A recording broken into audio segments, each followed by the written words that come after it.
Hello，大家好，今天来到28图，来这边脱钓。最近在28图这边开了一种新的尼尔，那这种尼尔的话是对新的一轮里海鲑鱼的开口期是有所帮助。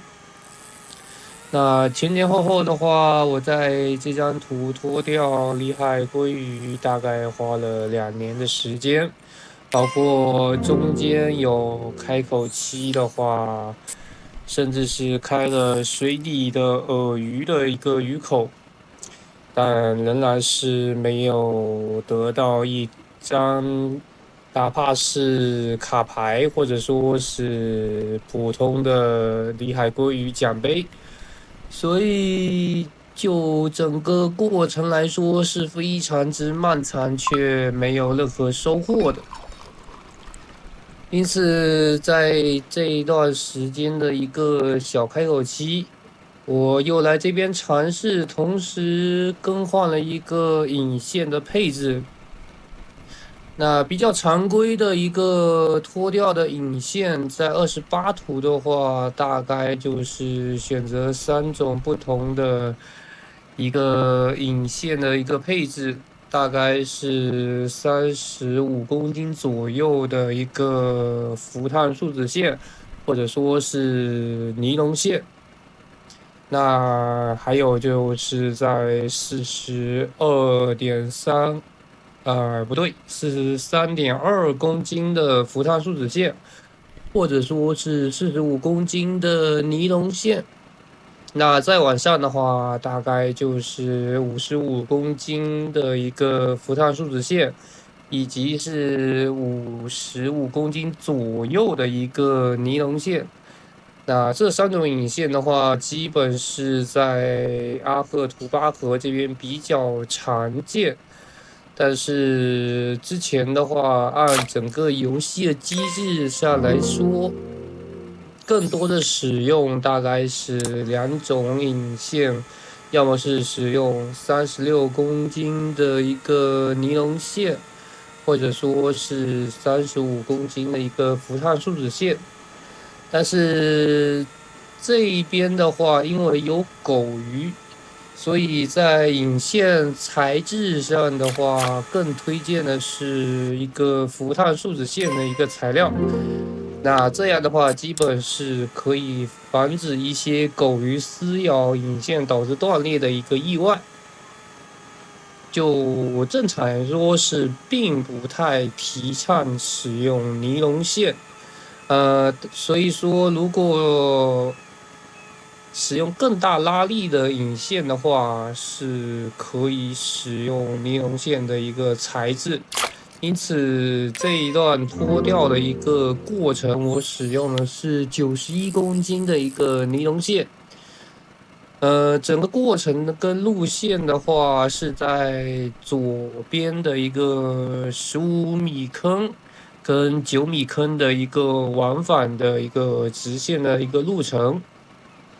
那这个路程上，我是没有见到类似狗鱼的一个情况。那估计是在地图的右半边的15米坑的那个位置的话，应该是能够遇到狗鱼。那基本上目前来说，我选择的一个路线是没有狗鱼的出现。那既然是这种情况下的话，使用尼龙线的话，基本也是一个相对而言比较安全的一个选择。同时比较意外的一个点是，我使用这么大的一个引线，这么粗的一个引线的一个情况下，其实鱼口并没有太差。那比较惊喜的是，前2个小时的话，我是钓到9条里海鲑鱼，同时重量的话，大概是在12到19公斤左右这个范畴。那整体的平均重量的话，相对还不错。同时数量的话，1个小时大概也有4到5条。那我是脱掉到第3个小时的时候，鱼口是有明显的一个削减，因此在第3个小时总共就钓到一条里海鲑鱼，所以整个3小时下来的话是总共10条里海鲑鱼，整体的数量平均下来1个小时有3口。那这个鱼口的话，应该算是相当不错。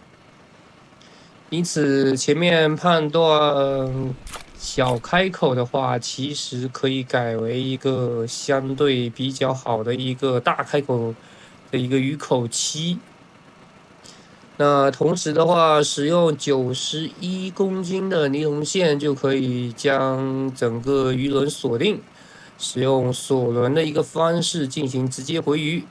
因为这个拉力足够大，然后我们所要脱掉的一个目标鱼本身的一个力量也好，还是它上心的一个重量也好。91公斤的引线都是完全可以吃得住它的整体的冲击力，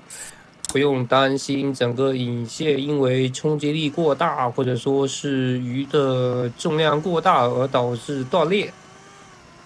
基本上来说，可以做到无脑收线，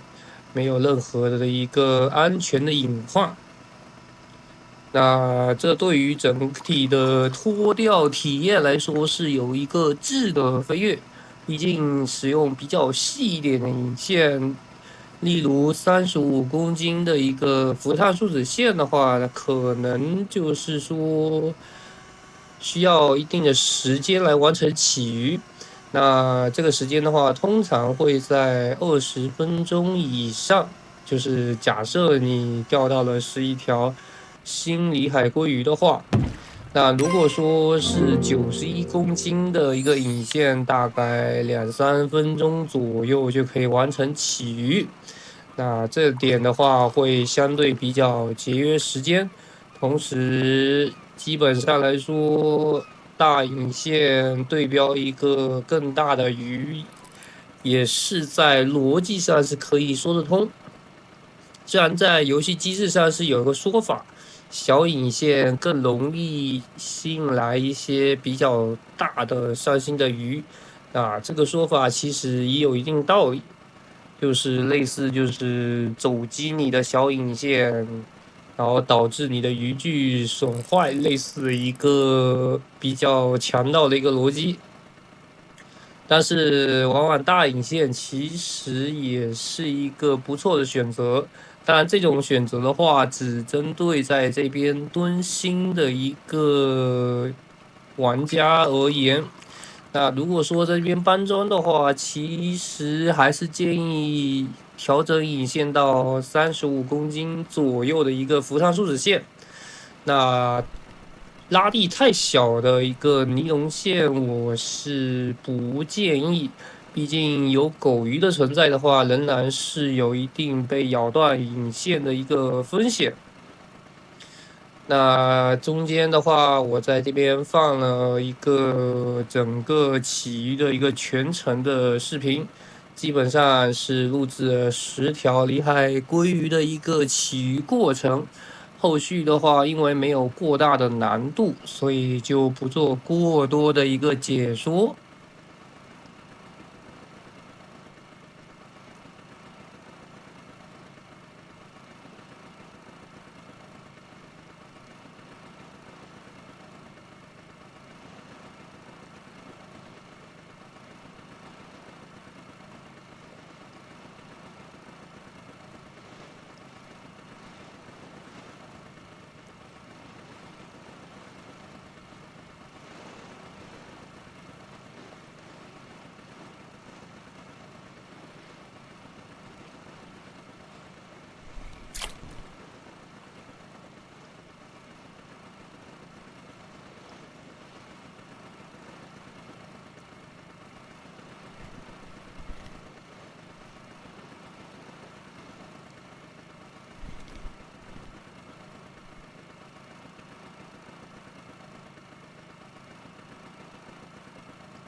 这里也是拉到最后一条里海鲑鱼。那这一条的话，基本是在第3个小时的末尾来到。